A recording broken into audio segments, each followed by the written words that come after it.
Today in this video we are going to study about our next cell organelle, that is nucleus, and it is one of the very important cell organelle because it is known as the control center of the cell.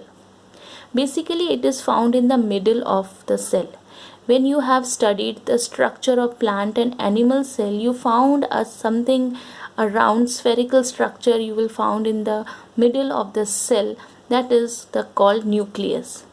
Basically nucleus, the term derived from the Latin word whose meaning is kernel of nut. Kernel of nut means there is a kernel, means the core of nut. Core of the nut. So this middle part is as a core part, the kernel of nut. Now let's see what is the structure of the nucleus and what are the things present in the nucleus. So first, the nucleus is having a nuclear envelope. Actually it is a double membrane structure. So it contains a nuclear envelope, and this nuclear envelope you are able to see is a blue color spot, that is the nuclear pore. So basically this nuclear envelope separate it from the different organelles and separate it from the cytoplasm.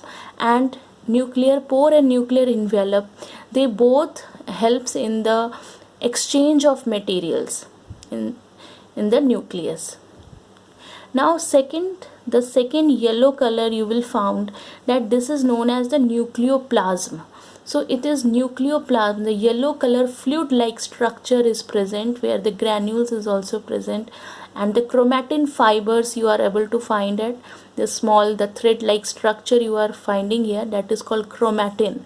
So in the nucleoplasm it is basically the fluid like structure which is present, and this nucleus and the chromatin materials are embedded in it. Now let's see what is chromatin material. The chromatin, the thread like structure you are able to see here, they are the chromatin materials. Basically they are the DNA and protein. The chromatin material present in it here is DNA, and you know that the DNA is known as deoxyribonucleic acid. This is a deoxyribonucleic acid which is work in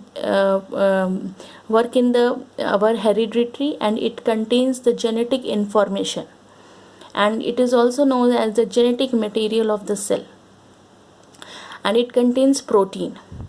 So here you will find in the nucleoplasm chromatin fiber, and the nucleus is embedded in it.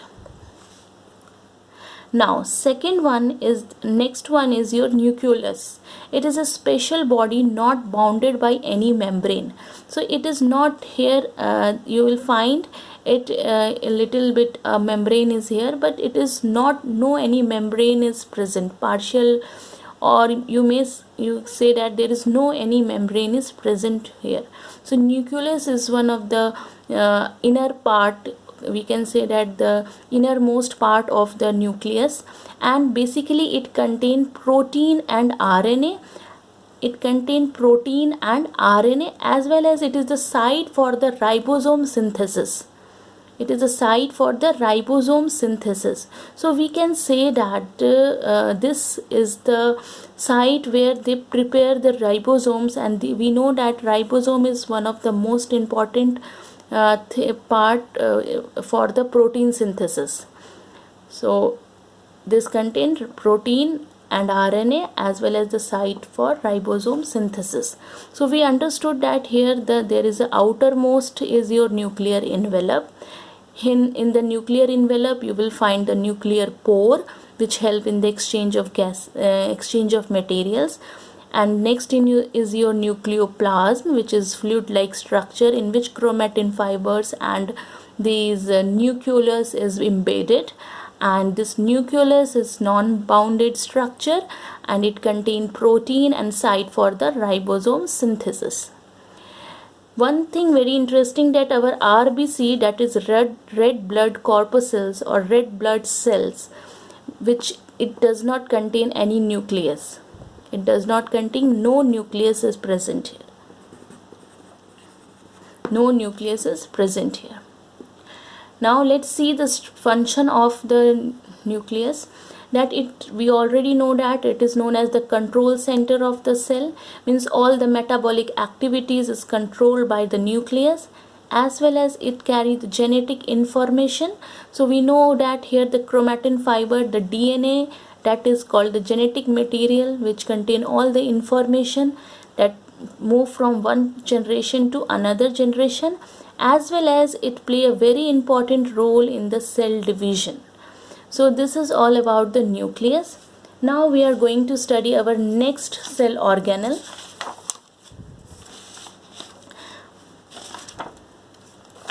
That is mitochondria. So mitochondria is also one of the very important cell organelle. It is not the part of endomembrane system. It is rod-like structure. If in the microscope, if you will see it, it is looks like a rod-like structure. Double membrane, the outer membrane and inner membrane. The membrane is divided into outer membrane and inner membrane. Now, here the mitochondria is your mito means thread and chondria means granules. So the word defined that it's a thread granule, and mitochondria is your plural term. The singular term is mitochondrion. Mitochondrion. This is your singular term. When we use one mitochondria, when we talk about one mitochondria means mitochondrion, and for the plural we will use mitochondria. Now let's see the structure of mitochondria. You are able to see that there is an outer membrane, inner membrane, and here there is a presence of ribosomes. This is contain the matrix and it contain ATP synthesis particle. So this cristae contain this fold-like structure. The inner membrane is get folded. So you are able to see this is your outer membrane and this is the inner membrane which get folded. And it contains ATP synthesis particle. This pink color you are able to see, these are the ATP synthesis particles which is present over this inner membrane, folded inner membrane, and they help in the synthesis of ATP. They contain ribosomes and they have DNA, their own DNA, and basically the DNA is circular in structure. Circular DNA is present. So this is all about the structure of mitochondria.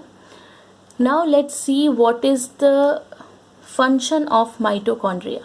So we know that mitochondria is the site for the cellular respiration. So respiration, for the cellular respiration, it occurs in the mitochondria, and the synthesis of ATP, the energy currency. So whatever the due to after the cellular respiration, whatever the energy get, they are stored in the form of in the small molecules of ATP.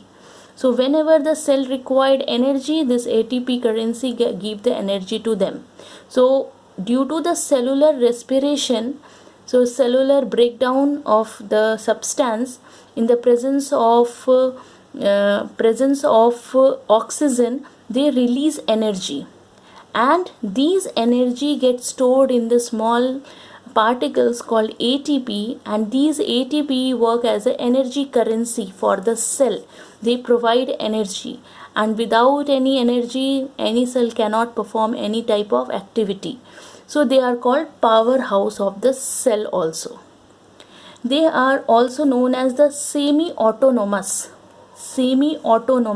because they can replicate itself. They have their own DNA, they have their own ribosomes, they can synthesize their own enzymes. So basically what happens, due to their own DNA, ribosomes, here we are already found that here there is a circular DNA is present, ribosome is present. they can synthesize enzymes, so they are semi autonomous, they can replicate itself. So this is all about the mitochondria.